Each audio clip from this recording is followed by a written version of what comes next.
Boker Tov.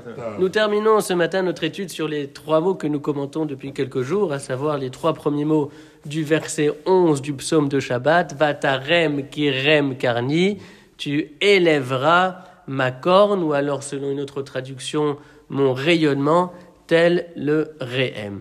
Alors nous avions cité le commentaire de Rabbi Avraham Ibn Ezra, qui a expliqué que Vatarem karni, tu élèveras ma corne ou mon rayonnement, est en rapport avec ce qui avait été mentionné au verset 9, où il est dit Vata marom leolam, et toi Hachem, tu es le Très-Haut. Et cette idée du Très-Haut, on la retrouve dans la Kabbalah de Shabbat, dans les chapitres qui composent les prières qui accueillent le Shabbat, et notamment dans le psaume 99. Dans le psaume 99, au verset 2, il est dit de Dieu Veram hu Al-Kol Ha'amim.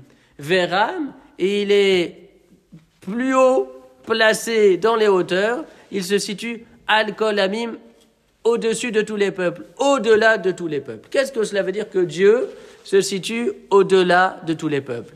Cela veut dire que Dieu est au-delà de l'histoire. Car qu'est-ce que les peuples? Les peuples, c'est les nations.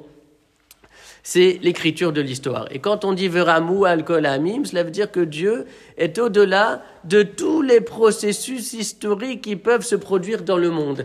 Qu'est-ce que cela veut dire que Dieu est au-delà de tous les processus historiques qui peuvent se produire dans le monde? Cela veut dire que Dieu n'est en aucun cas contraint par les lois de l'histoire. Ce qui veut dire qu'il peut intervenir à n'importe quel moment, de manière inattendue, pour le bien et le salut, tant de l'individu que celui de la collectivité. Il est au-delà de toutes les logiques de l'histoire. Il est au-delà des schémas habituels qui ont fait l'histoire. Et ça, c'est ce que dit le verset 2 du psaume 99. Veramu al-Kol Ha'amim. Donc, il est au-delà de l'histoire. Et dans le même psaume 99, au verset 5, vous avez ce verset. Romemu Hashem Elokeinu veishtachavu la'adom raglav kadoshu. Romemu Hashem Elokeinu. Affirmez ce caractère de hauteur de Hashem. Ça, c'est le verset 5 du psaume 99.